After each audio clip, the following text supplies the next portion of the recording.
कि भारत की न्याय पद्धति का नाश हो जाएगा तो भारतीय समाज टूट जाएगा, ऐसे ही मैकॉले एक बात और कहता था। मैकॉले की लिखी हुई एक चिट्ठी है मेरे पास, उसकी फोटोकॉपी। लंदन में एक लाइब्रेरी है, उसका नाम है इंडिया ऑफिस लाइब्रेरी, वहां से मैंने निकलवाई है। इंडिया ऑफिस लाइब्रेरी में से ऐसे कुछ 50,000 से ज्यादा डॉक्यूमेंट्स मैं निकाल के लाया और वहां के कई लोगों की मदद से हमने वो निकलवाए हैं। तो उनमें एक चिट्ठी है मैकॉले की, वो उसके अपने पिताजी को उसने लिखी है। जब वो यहां ऑफिसर बन के आया है तो मैकॉले क्या लिख रहा है कि भारतीय समाज को अगर बर्बाद करना है तो भारतीय न्याय पद्धति बर्बाद करो। तो वो करने के लिए उसने आईपीसी बना दिया, सीआरपीसी बना दिया, सीपीसी बना दिया और बर्बाद हुई। दूसरी बात वो कहता था कि भारतीय समाज को बर्बाद करना है तो भारतीय शिक्षण पद्धति का नाश करो। तो मैकॉले कहा करता था कि जो भारतीय शिक्षण पद्धति है, वो खुद मानता था इस बात को, यह दुनिया की सबसे ज्यादा विकसित और सबसे अच्छी पद्धति। क्या होता था, यहां गुरुकुल चलते थे, गुरुकुलों में विद्यार्थी पढ़ते थे और विद्यार्थी 20 साल तक, 25 साल तक ब्रह्मचर्य का पालन करते हुए शिक्षा ग्रहण करते थे, संस्कार मिलते थे और वो संस्कार लेकर समाज में जाते थे। उन्हीं संस्कारों से संस्कृति बनती थी और वही संस्कृति भारतीय संस्कृति कहलाती थी। ऋषि थे, मुनि थे, बड़े बड़े ज्ञानी थे, महात्मा थे, वो गुरुकुलों को चलाया करते थे और सारे के सारे गुरुकुल जो चला करते थे उनमें वेदों का अध्ययन, पुराणों का अध्ययन, उपनिषदों का अध्ययन, जो भारतीय ज्ञान है, जो भारतीय मनीषा है, उन्हीं सबका अध्ययन संस्कृत के माध्यम से कराया जाता था। मैकॉले ने क्या किया कि गुरुकुलों का नाश अगर करना है तो उसने एक कानून बनाया। क्या कानून बनाया?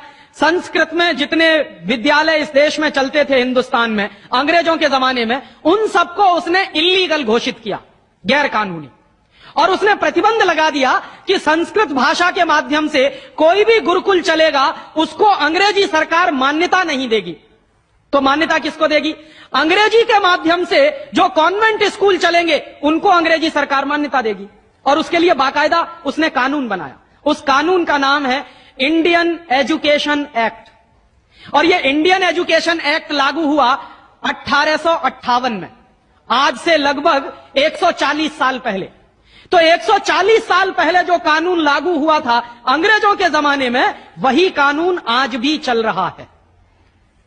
उस कानून के आधार पर मैकॉले ने क्या किया? संस्कृत के माध्यम से चलने वाले गुरुकुलों को बर्बाद कर दिया, कानून बना के उनको बंद करा दिया। जो उनमें अध्यापक होते थे, गुरु होते थे, उनको मार पीट कर अंग्रेजी सरकार जेल में बंद करती थी। जो विद्यार्थी अध्ययन के लिए जाते थे उनको रोक दिया जाता था, उनका अध्ययन ना होने पाए उसके लिए समस्याएं खड़ी की जाती थी। और दूसरी तरफ कॉन्वेंट स्कूल चालू कर दिए और उसमें अंग्रेजी के माध्यम से शिक्षण देना शुरू किया। एक दिन उसने अपने बाप को चिट्ठी लिखी और इस चिट्ठी में उसने ये लिखा कि मैंने हिंदुस्तान में एक ऐसी शिक्षण पद्धति पैदा कर दी है जिसमें अगर हिंदुस्तानी विद्यार्थी पढ़ेंगे तो पढ़कर निकलने के बाद वो शरीर से हिंदुस्तानी होंगे, दिमाग से सब अंग्रेज हो जाएंगे। वो देख रहे हैं, अभी देख रहे हैं। तो शरीर से हिंदुस्तानी और दिमाग से अंग्रेज। तो मैकॉले दूसरी बात लिख रहा है उस चिट्ठी में कि जब वो शरीर से हिंदुस्तानी और दिमाग से अंग्रेज हो जाएंगे तो अंग्रेजों के हिसाब से सारे काम करेंगे। और वो विद्यार्थी जब कॉन्वेंट स्कूल में से निकलेंगे तो सबसे ज्यादा गालियां भारतीय संस्कृति को देंगे, सबसे ज्यादा गालियां अपने मां बाप को देंगे। कैसे? मॉम और डैड कह के। डैड माने होता है मरा हुआ और मम्मी माने होता है शव।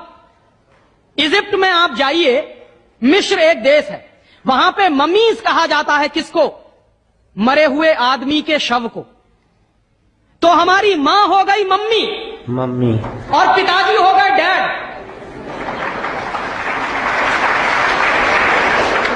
आया कहां से ये? मैकॉले ने डाल दिया हमारे दिमाग में।